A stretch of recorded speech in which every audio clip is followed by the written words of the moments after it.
Hello, my friends, and welcome back. Thank you very much for being with me again today. Let's assess the new developments in Syria. Supposedly, Turkey wants to conquer Syria, wants to take over Syria. Turkey, yeah, the country. According to Donald Trump, Turkey's actions are unfriendly. It's an unfriendly takeover of Syria. We're going to discuss that. Then we're going to discuss the orders Mr. Trump might have received from his boss, who I called Mr. Netanyahu and his bunch. The Russians are removing their diplomatic mission from Syria. I wonder why. Then Turkey is building up forces at Syria's border. Then we have, I can't believe this, we have Israel. Israel justifies its actions, some of his actions, using a Nazi, World War II era attack. So it doesn't mean that it was right. They just use it. And if you remember, I will use something else. When these guys said that Israel name-checked a notorious World War II attack to justify sinking Syria's navy, I was thinking, oh, wait a second. I remember when Great Britain invaded, yes, Norway. Do you remember that one in 1940? I guarantee you don't remember that. So the Brits got into Norway in order to occupy Norway before the Nazis did it. But the Nazis were better at it and they took over. Do you know that one? Was that a declaration of war? So that's what Israel tells us now. We have to be in Syria, to protect us. Can that logic be used by everybody else around Israel, like Iran? I guarantee you not. All right, Israel sank, about 6 Syrian military vessels in the port. Why? I don't know. Imagine, the Chinese would do the same thing in California.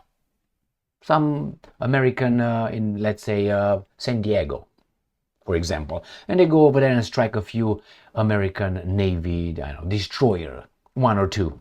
What do you think? Well, it's problems here. Trump takes over. It's going to be not good. We're all divided. Do you think they would fly? Of course not. All right, so let's start with the first article and topic coming from Russia Today, 17th of December 2024. Türkiye building up forces on Syrian border, Wall Street Journal says. Kurdish officials are reportedly pleading with the US President-elect Donald Trump to convince Ankara not to launch an invasion. These guys created a garbage in Syria since 2011, the so-called civil war, with the democratic forces financed, backed, trained by these guys right here, taking our resources and giving them to someone else instead of building schools, infrastructure, and other things. So they create a garbage. Now they're winning with the reformed jihadist, like you say, reformed rapist, without being even convicted 1 second. But he's reformed. What can you do? He just, okay, but now he's reformed. He's not, maybe he takes it now. I don't know, not gives it. So these guys are afraid that Turkey will do something, will spoil the American New Century Project. Read that one with all those Steins. Türkiye and its militia allies are reportedly building up their forces near the Syrian border in what is speculated to be preparation for a large-scale incursion in Kurdish-held territories, the Wall Street Journal reported on Monday. According to the outlet's source, the forces include militia fighters and Turkish commandos, as well as large amounts of artillery. The build-up is reportedly taking place near Papapap city by Syria. One of the U.S. officials told the Wall Street Journal that Washington is now focused on pressing Ankara to hold off on the cross-border operation. Why? It's our shit. We're supposed to win through the reformed guy over there. And not only, Israel must take some promised lands from there too. According to Ahmed, this would force Trump to engage with Turkey as rules of our territory and would be catastrophic consequences. Why? The official raised concerns that the Turkish operation could be imminent and warned that Ankara's goal appears to be to establish de facto control over Kurdish territories before Trump takes office in January. So it's, again, look right here. From across the border, we can already see Turkish forces amassing and our civilian life under the constant fear of imminent death and destruction, Ahmed wrote. So when you feed a monster, the monster will turn around and bite you or devour you. So the same thing was with the Mujahideens in Afghanistan in 1979, 1980, 81, and so on, and which turned into Al-Qaeda. From Al-Qaeda, it turned into ISIS, and now they're turning into reformed ISIS. Who is behind this? You can't beat like that a nation's military unless you're sponsored, supported, trained, financed by another country's military. You can't just do it on your own. These guys, like for instance the Syrians or whomever, the Russians, they know exactly who supplied those guys with weapons, with training and so on. So nevertheless, will the Turks get in? Well, personal note, I hope they would get in. I hope they would get in and create problems for everybody else for their own interest, as Israel protects its own interest and self-defense. So if Israel strikes Syria in self-defense in order to protect, make sure that whomever takes over, which is the guys under supposed control of the Al Capone still, until they're going to turn around and fuck you up. So you have Israel, you have the Americans, you have the baboons around Americans, the Brits and other baboons, always eager beavers. And then you got Turkey. The Russians are not going to just lay down and die, but probably they say, okay, we're going to create a problem through Turkey. You have a mess in Syria. And we're going to build freedom and democracy in Syria. And let's see what Trump has to say about it. Assad's overthrow, an unfriendly takeover by Türkiye, Trump says. Ankara now holds the key to Syria's future, the US president-elect has claimed. Türkiye is behind the regime change in Syria, US President-elect Donald Trump claimed on Monday in his first press briefing since the November election. Trump called the overthrow of Bashar Assad and his government an unfriendly takeover by Ankara. How about the unfriendly takeover of Kiev? I'm listening, okay? Those people that went in are controlled by Türkiye, and that's okay, Trump said. I thought democracy is good. He added that he considers Turkish President Erdogan a smart and very tough guy for succeeding in an overthrow in Syrian leadership. And I'm quoting, Türkiye wanted Syria for thousands of years. What? Did you hear? So Turkey wanted for thousands of years. Turkey was not. The Turks were not there for thousands of years, you fucking idiot. The Turks came what, in the 14th century? 15th century? That's when they appeared? My God, they wanted Syria. I'm talking about the area where Turkey is right now. Syria, oh my God. Turkey did an unfriendly takeover without a lot of life being lost. Trump. So these guys are in charge of nuclear weapons.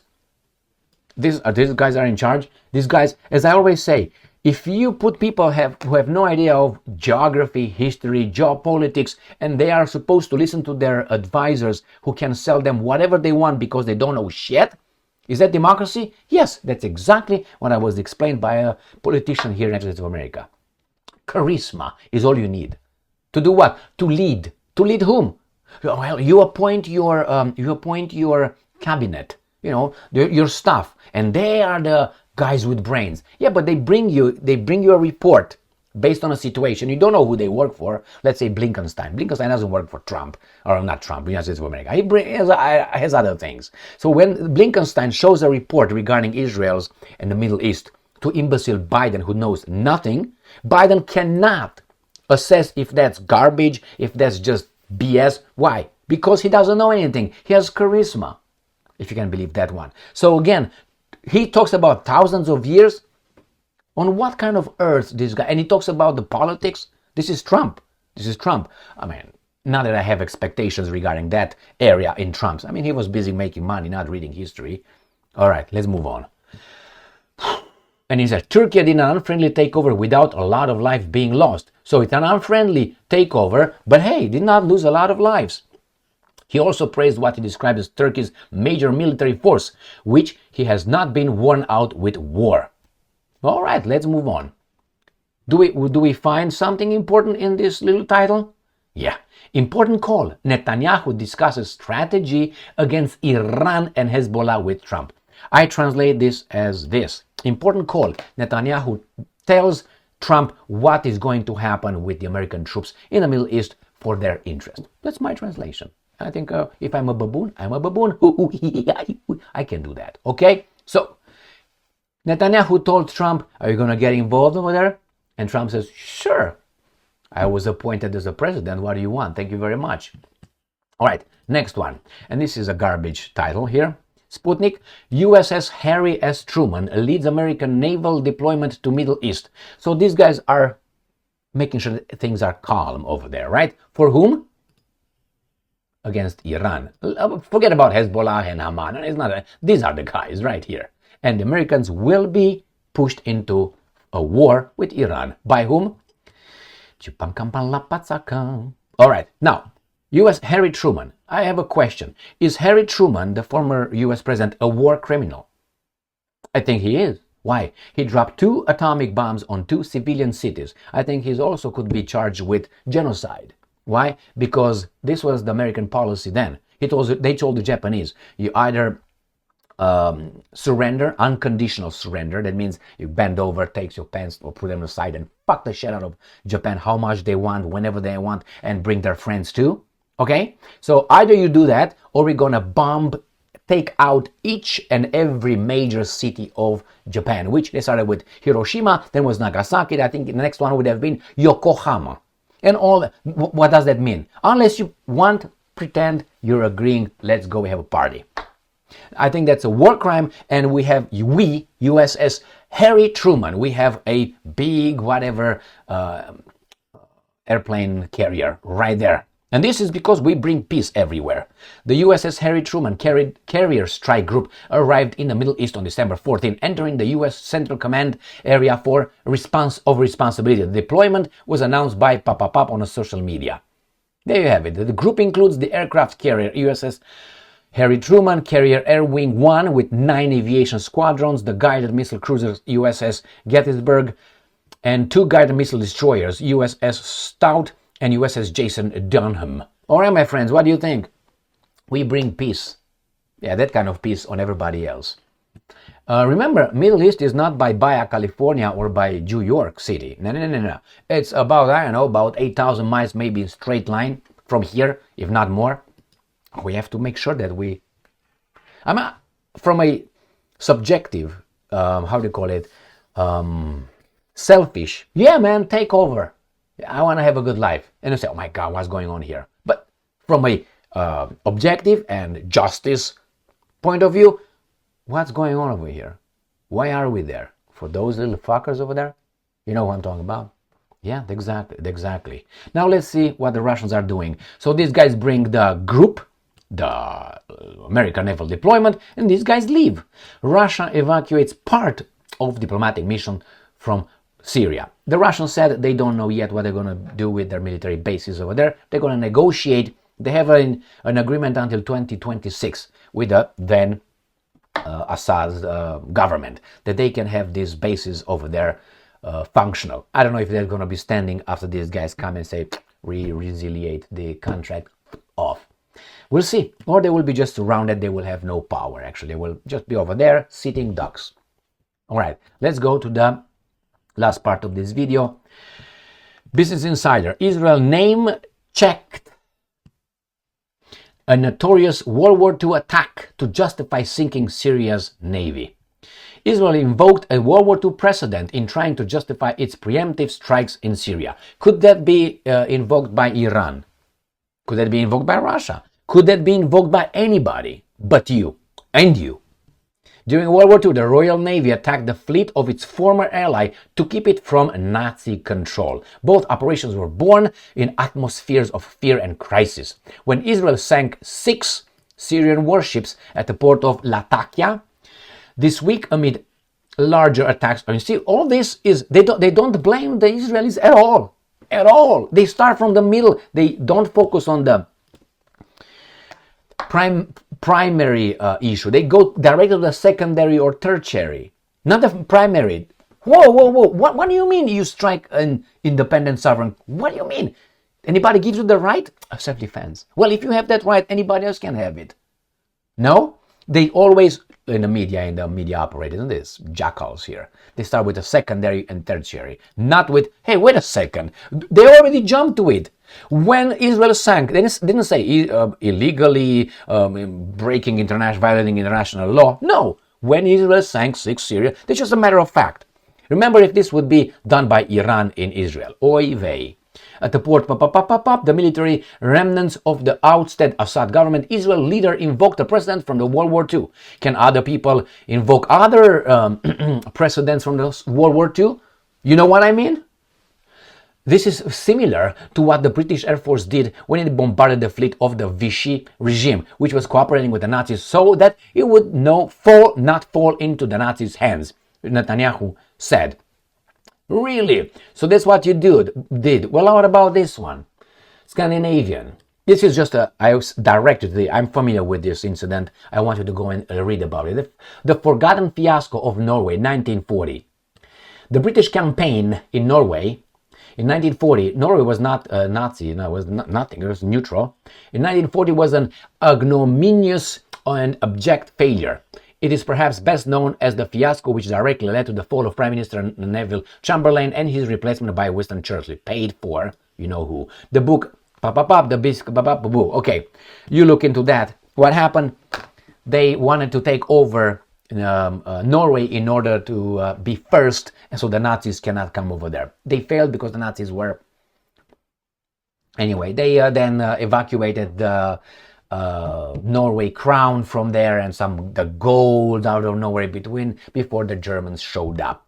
Looting, whatever. It's not called that. So remember, if Israel can claim that as a justification, can other claim the Allied bombardment of, let's say, Dresden? I'm fucking listening intensely. All right? Can they?